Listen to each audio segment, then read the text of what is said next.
आपको बताना चाहूंगी कि मेरे हाथ में यहाँ पर वक्फ बोर्ड का वक्फ एक्ट की किताब है। ये देखिए लिखा हुआ है ना, द वक्फ एक्ट। जस्ट है 1995। ना, है ना, लिखा हुआ है ना, आप खुद पढ़ ले रहे हैं ना। लेकिन ये किताब हमारे भारत के लॉ के स्टूडेंट्स को नहीं पढ़ाया जाता है। उसकी बिल्कुल क्या नहीं पढ़ाया जाता है, छुपा के रखा जाता है। उसकी क्या रीजन है? उसकी रीजन ये है कि इस किताब में कुछ ऐसे सेक्शंस हैं जो खतरे से खाली नहीं है, जिससे दिल धड़कने उठेगा।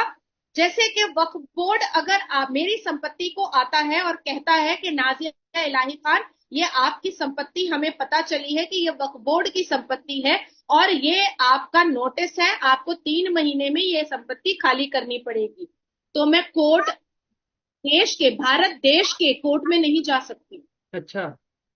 वक्फ बोर्ड का अपना ट्रिब्यूनल कोर्ट होता है और उनका अपना जज होता है, उनके अपने वकील होते हैं और उनका अपना ही दलील होता है। उनके पास एक ब्लूप्रिंट होता है मुगल के जमाने का। उनके पास एक फैमिली ट्री होती है मुगल के जमाने की। उस फैमिली ट्री को वो खोलते हैं और कहते हैं कि अकबर बादशाह यहाँ से गुजरे थे, यहाँ पर उन्होंने घोड़ा रोका था और ये घोड़ा रोकने वाली जो जगह है ना नाजिया जी, ये आपका घर है, इसीलिए अब ये मेरा हो गया, ये वक्फ बोर्ड का हो गया। तो जज भी उनका, जजमेंट भी उनका, ट्रिब्यूनल भी उनका, कोर्ट भी उनका, वकील भी उनका। और इस तरह से उन्होंने हजारों लाखों संपत्तियां लोगों की हड़प करके रख ली। अब कुछ मिसालें मैं आपको दे देना चाहती हूँ जो आपको समझ में आएगा कि मैं गलत नहीं बोल रही। तमिलनाडु, तमिलनाडु का एक किसान था, 2021 की घटना है। तमिलनाडु का एक किसान था जिसने, जो अपने खेत को बेचना चाहता था और वो बेचारा रजिस्ट्रार के पास गया और उसने कहा कि मुझे खेत बेचना है, अपनी बेटी की शादी करनी है। बाद में पता चला कि उसकी संपत्ति को वक्फ बोर्ड ने ले लिया है। ठीक है, उसे तो खुद उन्होंने नहीं कहा पता था। कि हाँ ये मेरा है। हाँ। ठीक है। अब फिर मैं तमिलनाडु की ही बात बता रही हूँ। तमिलनाडु का एक गांव है, उसमें वो उस पूरे गांव को वक्फ बोर्ड ने कहा कि ये मेरी संपत्ति है। ओ। यहाँ तक के 1500 साल की पुरानी पुरानी एक मंदिर है, उस मंदिर को भी कह डाला कि अरे ये तो पहले मस्जिद थी, हमारे बाबर साहब और अकबर अकबर मुगलों ने इसको इसको मस्जिद बनाया था, आप लोगों ने मंदिर बना दी। भाई इसका पूरा पेपर है हमारे पास, ये 1500 साल पुरानी मंदिर है, नहीं ये पूरा मेरा है।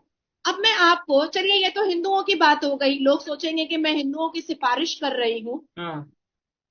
वक्फ बोर्ड ने मुसलमानों की भी जमीन हड़प की है। अब आप सोचिए, मुसलमानों की जमीन भी हड़प की है। अख्तर अली वर्सेस उत्तर प्रदेश वक्फ बोर्ड, अख्तर अली नाम के आदमी की कई एकड़ की जमीन वक्फ बोर्ड ने हड़प की और उसके बाद फिर अपने ट्रिब्यूनल से, अपने ही कोर्ट से, अपने ही जज से, अपने ही जजमेंट से कह दिया अख्तर अली अब तुम यहां से निकल जाओ, ये जमीन वक्फ बोर्ड की हो गई। अख्तर अली 11 साल इंतजार करने के बाद न्यायपालिका पहुंचा और कहा, उसने चैलेंज किया वक्फ बोर्ड को, मुसलमान होने के बावजूद, कि ये वक्फ बोर्ड ये हड़प करने के लिए बैठा है, ये लैंड माफिया है, ये जिहाद चला रहा है, इसके अलावा कुछ नहीं चला रहा है। फिरोज खान वर्सेस उत्तर प्रदेश वक्फ बोर्ड, फिरोज खान साहब की जमीन, इन्होंने 4 साल लड़ाई लड़ी। ठीक है। अब इसके बाद आती है अनीस आयशा। मैं सबके जजमेंट को लेकर के अच्छा, बैठी थी, ये ये कोर्ट नाजिया के जी, जजमेंट को। ये वक्फ बोर्ड पूरे इंडिया में का एक मतलब वो बोर्ड है, या हर एक स्टेट का अपना अपना अलहदा से वक्फ बोर्ड होता है? ये मुझे थोड़ा सा क्लियर करिएगा, क्योंकि ऐसा होता है ना कि किसी स्टेट में कोई गवर्नमेंट, किसी स्टेट में कोई गवर्नमेंट, तो वक्फ बोर्ड भी फिर उस हिसाब से, या पूरे इंडिया का एक वक्फ बोर्ड है, फिर आगे उसने अपने ऑफिस या जो भी एक। पूरे इंडिया का एक वक्फ बोर्ड है और उसके बाद फिर उन्होंने अपनी अपनी शाखाएं बना करके रखी हैं हम्म। 28 राज्यों में। ऐसे ये कहते हैं, चिल्लाते हैं कि हम मुसलमान 20 करोड़ की आबादी में, पर शिया वक्फ बोर्ड अलग है और सुन्नी वक्फ बोर्ड अलग। अच्छा। ठीक है। ठीक है। अब इन्होंने सिर्फ हिंदुओं की जमीन या आर्मी की जमीन या रेलवे की जमीन नहीं हड़प की है, इन्होंने मुसलमानों की भी जमीन हड़प की है। और खास करके वक्फ बोर्ड की नजर मुसलमान बेटियों की जमीन पर सबसे ज्यादा होता है। जैसे ए अनीस आयशा, इन्होंने बहुत लंबी लड़ाई लड़ी है वक्फ बोर्ड के खिलाफ। ए हसना, इन्होंने बहुत लंबी लड़ाई लड़ी है वक्फ बोर्ड के खिलाफ। निजहत यास्मीन, इन्होंने बहुत लंबी लड़ाई लड़ी है वक्फ बोर्ड के खिलाफ। उसके बाद फिर अनीस फातिमा बेगम, इन्होंने पश्चिम बंगाल कोलकाता में बहुत बड़ी लड़ाई लड़ी है वक्फ बोर्ड के खिलाफ। उसके बाद फिर सलमान खान, ये हैं आपके तमिलनाडु के, इन्होंने बहुत बड़ी, 2023 में इनको जजमेंट मिला है इनके फैसले पर, इन्होंने बहुत बड़ी लड़ाई लड़ी है वक्फ बोर्ड के खिलाफ। शहनाज परवीन वर्सेस मध्य प्रदेश वक्फ बोर्ड, इन्होंने वक्फ बोर्ड के खिलाफ बहुत लंबी लड़ाई लड़ी है कि इनकी जमीन को हड़प कर लिया गया है। वक्फ बोर्ड की कुरीतियां अभी आप सुनेंगे तो आपकी आंखें फट जाएंगी। वक्फ बोर्ड, इलाहाबाद हाई कोर्ट के अंदर एक मस्जिद थी, बहुत पुरानी मस्जिद थी। वहां पर जो मुसलमान वकील होते थे वो नमाज पढ़ने के लिए जाते थे। अचानक से एक दिन सबने देखा कि वक्फ बोर्ड ने हरा हरा बोर्ड लगा दिया और कहा कि ये तो वक्फ बोर्ड की जमीन है।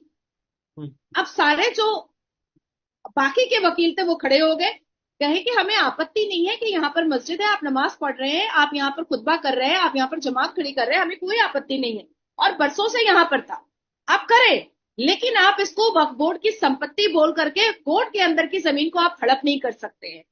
अब क्या हुआ कि अब वक्फ बोर्ड जो है उनको आंखें दिखाने लगा। आंखें दिखाने लगा तो वकील भी भाई वकीलों से आंखें दिखाकर और उंगली उठा करके बात कभी नहीं किसी को करना चाहिए। अब उन्होंने एक याचिका दायर कर दी और याचिका में इलाहाबाद हाई कोर्ट के जज ने कहा कि भैया अब तुम ये मस्जिद ही हटाओ। अब वक्फ बोर्ड वाले अकड़ गए, बोले नहीं, हम तो, ये तो वक्फ बोर्ड की जमीन है, हम तो हटाएंगे ही नहीं, हमारे तो मुगलों ने छोड़ करके गए हैं ये जमीन। ये मामला चला गया सर्वोच्च न्यायपालिका, मतलब भारत के सबसे बड़े the honourable supreme court of India में।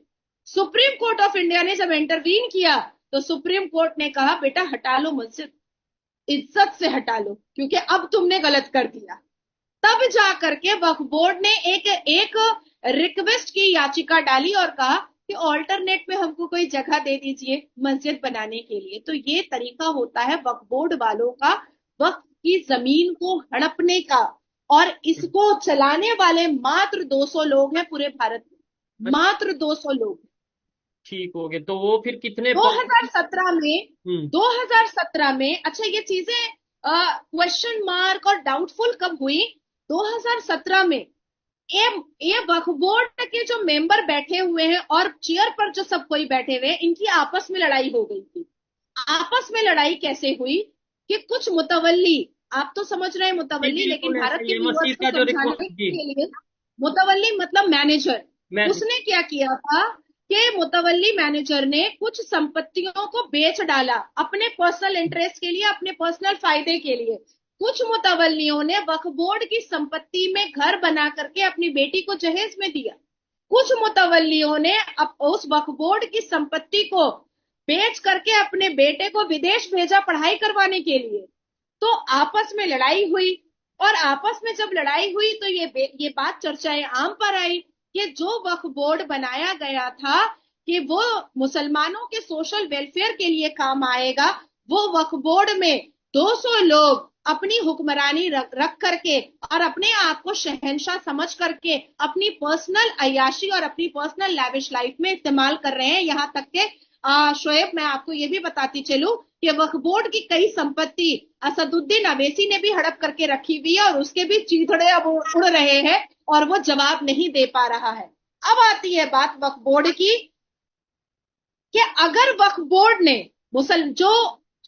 मुसलमानों के सोशल वेलफेयर के लिए बना था, अगर वक्फ बोर्ड ने सोशल वेलफेयर के लिए काम किया होता तो क्या सच्चर कमीशन की रिपोर्ट के हिसाब से भारत के मुसलमान दलित से पीछे होते शिक्षा में? नहीं है।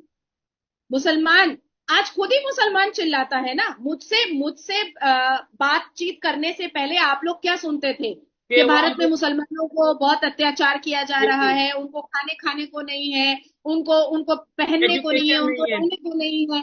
तो आप इसी मुसलमान के पास जब 9.4 लाख एकड़ जमीन है, 200 करोड़ से ऊपर का रेवेन्यू आ रहा है, आप सरकार से पैसा ले रहे हैं, तो फिर मुसलमान नंगा भूखा क्यों है? तो फिर मुसलमान जाहिल क्यों है? अब उसकी वजह मैं आपको बताती हूँ, ये भी सुनिए गौर से।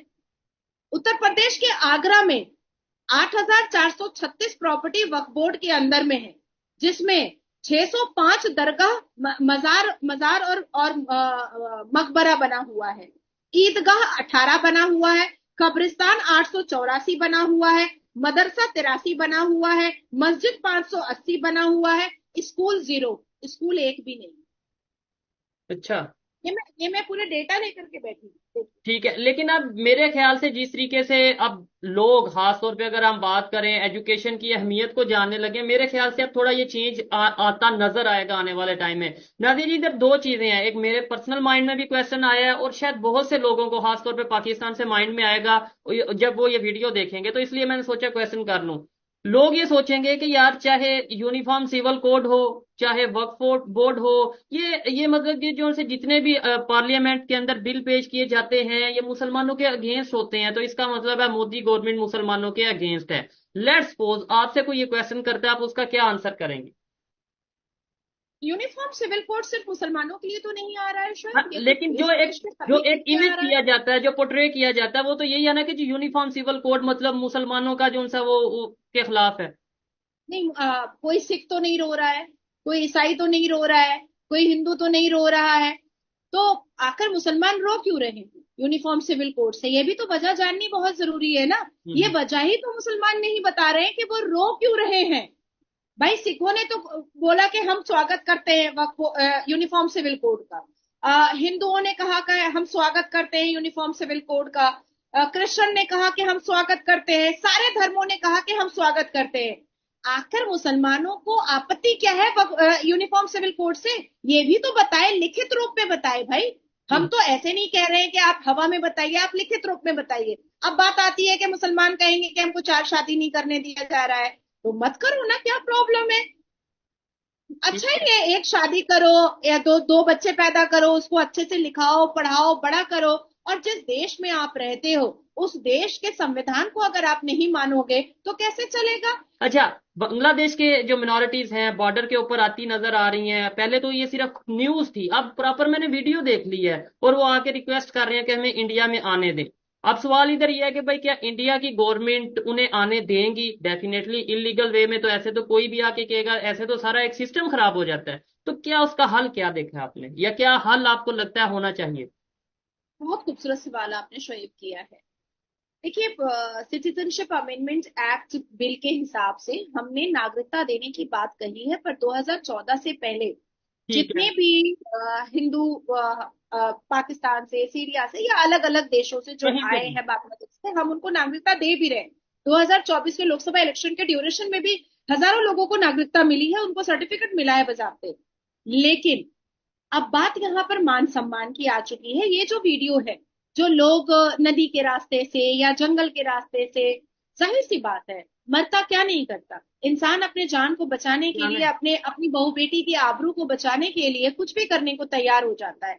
लेकिन आपने कल कल से लेकर आज तक में बांग्लादेश के ढाका के रोड पर, बांग्लादेश की गलियों में हरे कृष्ण हरे रामा का आपने आपने आवाज सुना होगा। जी, आपने लोग ढाका प्रोटेस्ट। के रोड पर आपने जय श्री राम का आवाज सुना होगा। मैंने और मेरे जो बड़े नेता हैं जैसे योगी जी, हम लोगों ने कहा कि अपने अधिकार को मांगना समझो, सीखो कैसे मांगा जाता है अपना अधिकार, आ जाना।